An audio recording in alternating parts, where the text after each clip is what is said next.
یعنی اگر کسی کو ہم دیکھو، اگر ہمیں نارملی کسی انسان سے کچھ مانگنا ہوتا ہے تو ہمیں اس سے منت کرنی پڑتی ہے، درخواست کرنی پڑتی ہے، اس کے آگے سوال ڈالنے پڑتے ہیں، اس کے آگے ہمیں گڑ گڑانا پڑتا ہے، یا بہت ساری چیزیں ہوتی ہیں، کبھی کبھی تو رشوت تک کے دینی پڑتی ہے اپنے کام کروانے کے لیے. لیکن ایک اللہ کی ایسی ذات ہے جسے کسی چیز کی ضرورت نہیں ہے. وہ ایسا پروردگار ہے جو اپنے بندے کو بغیر مانگے بہت کچھ دے دیتا ہے. تو یہاں پر شاعر جو ہے آپ کے بند کے ربائی کے تیسرے مصرے میں یہی بات کہہ رہا ہے کہ بے منت وہ بے سوال وہ بے استحقاق دیتا ہے جو سب کو، یا الہی تو ہے، یعنی تو سب کو دیتا ہے اور بغیر سوال کے دیتا ہے، بغیر منت کیے دیتا ہے، بغیر استحقاق کیے دیتا ہے.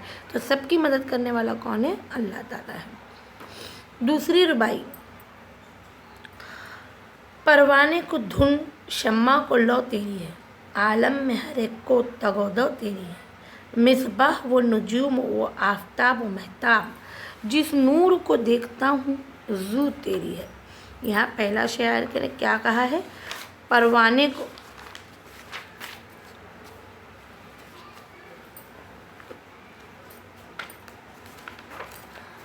کیا کہا ہے؟ پروانے کو دھن شمع کو لو تیری ہے. یعنی اللہ تعالیٰ قرآن میں فرماتا ہے اللہ نور السماوات والارض، یعنی یہ کہنا چاہتے ہیں کہ جو شمع کی طرف لپک رہا ہے وہ شمع کی لو کی طرف نہیں بلکہ اللہ کے نور کی طرف لپک رہا ہے. چاند سورج ستاروں میں اللہ کا نور دمک رہا ہے.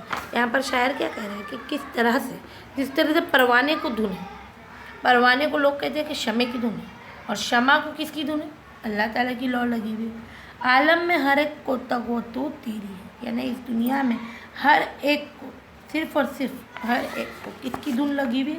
اللہ تعالیٰ کی دھن لگی ہوئی ہے. مصباح و نجوم و آفتاب و مہتاب، چھوٹا سا ایک چراغ یا تارا ہو، یا خود آفتاب ہو یا خود مہتاب ہو، ہر چیز کے اندر اگر کسی چیز کا نور دکھائی دیتا ہے، کسی چیز کی چمک دکھائی دیتی ہے، زو یعنی روشنی دکھائی دے رہی ہے، تو وہ کیا ہے؟ وہ صرف اور صرف اللہ تعالیٰ کی ذات ہے. اب ہم تیسرے شعر کی طرف، تیسری ربائی کی طرف بڑھیں گے. وہ ہے قطرے کو گوہر کی آبرو دیتا ہے، سروں کو گل کو رنگ و بو دیتا ہے. بیکار تشخص ہے تسنا بے سود، عزت وہی عزت ہے جو تو دیتا ہے. اس ربائی کا مضمون جو ہے یہ کیا ہے؟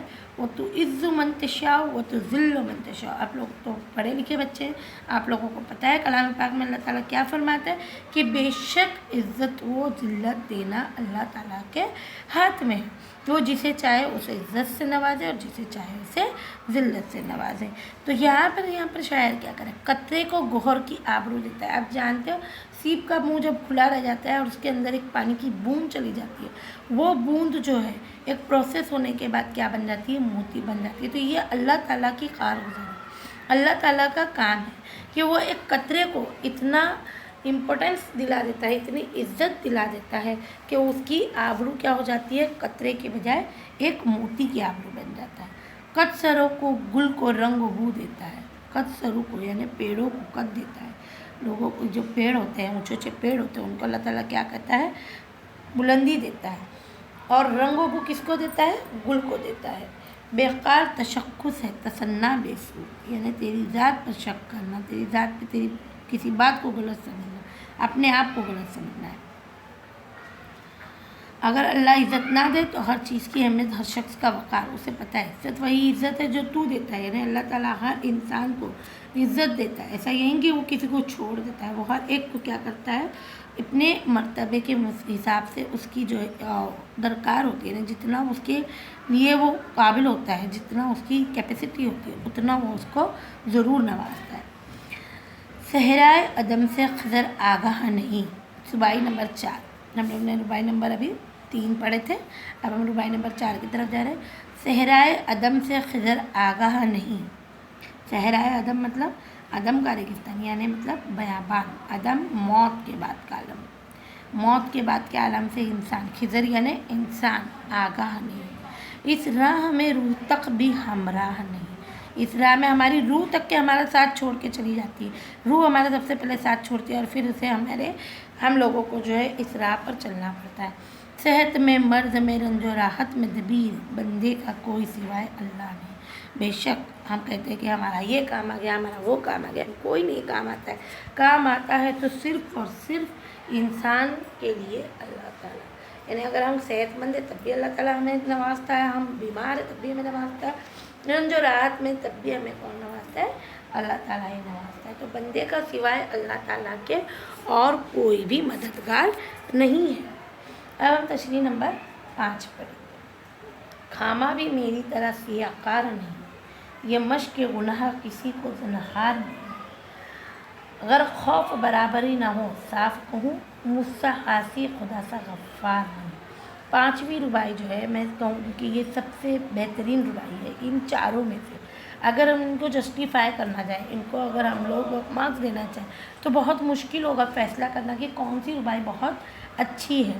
لیکن 5ویں ربائی جو ہے اس میں جو ہے شاعر اپنے آپ کو سب سے بڑا گنہگار ہونے کا دعویٰ کرتا ہے. شاعر کہہ رہا ہے کہ میں بہت بڑا گنہگار ہوں، بلکہ گناہوں کی وجہ سے قلم کی سیاہی سے زیادہ سیاہ ہو گئے ہیں. لیکن حقیقت یہ ہے کہ جتنے بھی میرے گناہ ہیں، اللہ تعالیٰ کی غفاری کا معاملہ بھی میرے ساتھ اتنا ہی زیادہ ہے. بے شک اللہ تعالیٰ فرماتا ہے نا کہ آپ سمندر کے جتنے گناہوں کے ساتھ میرے پاس آؤ اور توبہ کرو تو میں سمندر کے جتنی وسیع قلبی سے تم لوگوں کو کیا کر دوں گا؟ معاف کر دوں گا. کھاما بھی میری طرح سیاہ کار نہیں، یہ مشکل گناہ کسی کو زنہار نہیں. یعنی کہ میری طرح سیاہ کوئی بھی نہیں. سیاہ مطلب گناہ گار. یہاں پر شاعر کیا کہنا چاہتا ہے؟ گناہ گار کوئی نہیں. اور لاسٹ انہوں نے کہا اگر خوف برابری نہ ہو صاف کہوں، کہ اگر مجھے برابری کا خوف نہیں، یعنی یہاں پر شاعر کیا ڈر رہا ہے اپنے آپ کو برابر میں رکھنے سے. مجھ سا عاصی خدا سا غفار ہے. عاصی مطلب گناہ گار.